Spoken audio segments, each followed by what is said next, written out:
Okay, so welcome to the deep dive. We are diving deep today into AI, artificial intelligence. I mean, it's everywhere, right? Yeah, it really feels like it's become this unavoidable topic. Exactly. And I think there's so much hype, some fear, a lot of questions about what it all means. So we're going to try to cut through all that. Yeah, it's sort of separate fact from fiction. Look at what's really going on. Right. And we've been, looking at a bunch of different sources, but the age of artificial intelligence has been a really great resource, just kind of putting it all together. Yeah, definitely a good starting point. But really, the point of this whole deep dive is, not to get lost in the what ifs and the, science fiction scenarios, but really understand what AI can do and maybe even more importantly, what you, the listener, bring to the table. Like, where do we fit in? Yeah, what's our role, the human edge in this new world that's taking shape? Exactly. So let's start with what AI is good at, right? Because it's definitely got some impressive strengths. Yeah, for sure. I mean, one of the first things that jumps out is just the sheer speed. Like, when it comes to processing information, it can solve math problems, analyze data, just crunch numbers in a fraction of the time it would take a human. Yeah, it's mind-blowing. And it remembers everything it's been trained on, like perfect recall, no forgetting those important details. And then, in a lot of practical settings, think about assembly lines or sorting through emails. AI is incredible at those repetitive tasks that would just drive humans crazy. It doesn't get tired, doesn't get bored, just keeps going. Yeah, the tireless worker, for sure. And the source actually gives some really interesting examples of this in action, right? Like ChatGPT. It's this AI language model that can write essays, articles, like in the blink of an eye. Yeah, it's amazing what it can generate. And then self-driving cars. They're using AI to process all that visual information, make split-second decisions to navigate traffic, which is pretty mind-boggling. It is. And even in medicine, like AI can analyze x-rays, scan medical images way faster than a human, potentially catching things that we might miss. Yeah, the speed and accuracy there are really promising. Okay, so AI has some serious skills, right? But it's not perfect, not even close. And this is where the human edge starts to really come into focus. Like, one of the big things that AI doesn't have is true emotional understanding. Right. It can process language related to emotions, but it doesn't actually feel those emotions. Like, could you imagine a robot comforting someone who's grieving or feeling deeply joyful? This wouldn't be the same. There's that depth of human experience that's missing. Yeah, exactly. And when you think about it, that lack of emotional intelligence has implications for so many jobs, like teachers.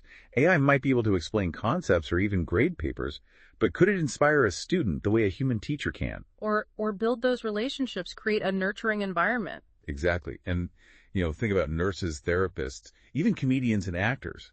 Those are professions that really rely on connecting with people on an emotional level. Could a robot do that authentically? It's hard to imagine. And then, another big one is creativity. The source makes a really interesting point, saying that AI can copy, it can remix, but it doesn't actually invent. Yeah, it's like it can create something that looks like art or sounds like music, but it's not coming from that same place of inspiration and personal expression that human artists would have. And it can't really, come up with truly original ideas. Like, think about inventors, scientists, even writers and game designers. They're creating things that are new, that haven't existed before, drawing on their own experiences, their own unique perspectives. Right. It's that spark of imagination, the ability to connect seemingly unrelated things that leads to those breakthroughs and those captivating stories and characters that we love.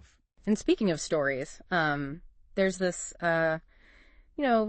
kind of funny but telling example of AI's lack of common sense, the raining cats and dogs thing. Like, an AI might take that literally, not understanding the idiom. Yeah, or that example of the AI generating a recipe for toothpaste cake.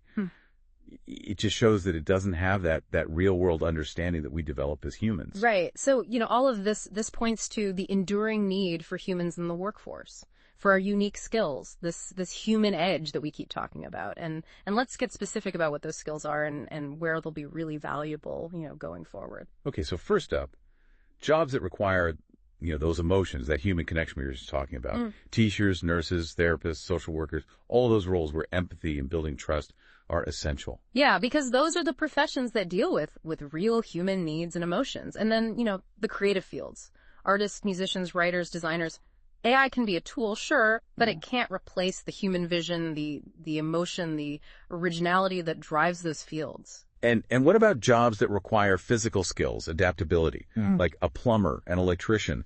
They're constantly encountering new problems, unique situations that require on-the-spot thinking and problem solving. A robot can't always handle that. Yeah, or think about a chef, a farmer. Yeah. They need to taste, to adjust, to work with their hands and senses in a way that AI just can't replicate yet. And athletes, dancers, they have that human grace, that coordination that comes from years of practice and pushing the limits of what the human body can do. Right. And then there's this whole other area that feels so important, ethical decision making. Like AI works on logic and data, but humans have to grapple with right and wrong, fairness, justice. Can we really leave those decisions to a machine? It's a really complex question. I mean, think about judges, lawyers, CEOs, even ethicists. Those are roles where human judgment, based on experience, values, and a deep understanding of the human condition, is absolutely essential. So we've kind of laid out what AI is good at, where it falls short, and this whole idea of the human edge. But, of course, there are different viewpoints on what all this means for the future of jobs, right? Yeah, and the source does a great job of laying out those different perspectives. So first you have the optimists. They're basically saying, hey, AI is going to free us up from all the boring work. We'll have more time for creative pursuits, for solving big problems like climate change or curing diseases. Yeah, they see AI as this huge opportunity for progress. And they also point out that, just like the internet created whole new industries and jobs, AI probably will too. Right, like we couldn't have imagined social media managers or YouTubers back in the day. Exactly. And there's this really interesting example of AI assisting doctors in remote areas where maybe there aren't enough human doctors. So, it's not replacing jobs, it's actually expanding access to healthcare. Yeah, that's a really compelling point. But then you have the pessimists, and they're more worried. They see AI as a threat to jobs, particularly those routine, repetitive jobs that we talked about. Yeah, like truck drivers, factory workers, cashiers. They're concerned about mass unemployment. And some even worry about AI becoming too powerful, getting out of control, this kind of sci-fi scenario. Right. And there's also the concern that we become too reliant on AI, that we lose those essential human skills like critical thinking or problem solving, because the machines are doing it all for us. Yeah, like think about self-checkout kiosks. They're replacing cashiers, and maybe that's just the beginning. Right. And then you have the realists. They're kind of in the middle. They think AI will definitely transform the job market. Some jobs will disappear, new ones will emerge, but it's not going to be this apocalyptic scenario.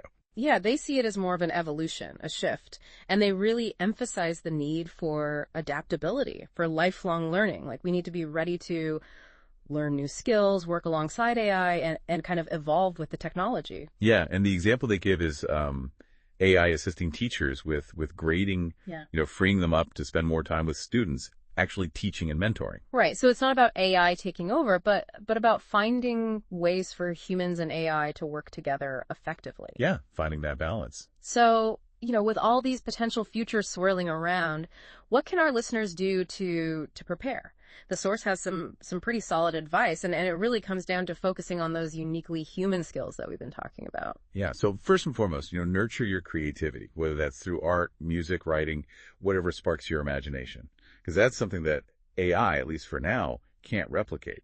And build your emotional intelligence. Learn to empathize, listen, communicate effectively, resolve conflicts. Those are skills that are going to be more and more valuable as AI becomes more prevalent in the workplace. And then critical thinking, that ability to evaluate information, to question assumptions, to think for yourself, that's going to be crucial in a world where we're bombarded with information from all sides.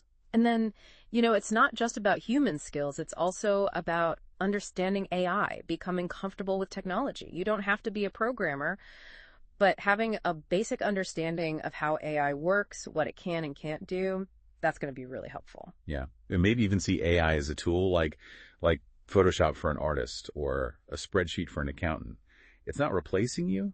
It's helping you to be more effective. And I think the biggest thing is just being adaptable. Be a lifelong learner. Stay curious about new technology, new industries, because things are going to change, and being able to adapt is going to be key. Yeah, that's the real takeaway here, right? The human edge is all about being human, about those things that make us unique, and being ready to evolve as the world changes around us. So we've covered a lot in this deep dive into the age of artificial intelligence, and the key message is AI is a powerful tool, but it doesn't have to be a threat.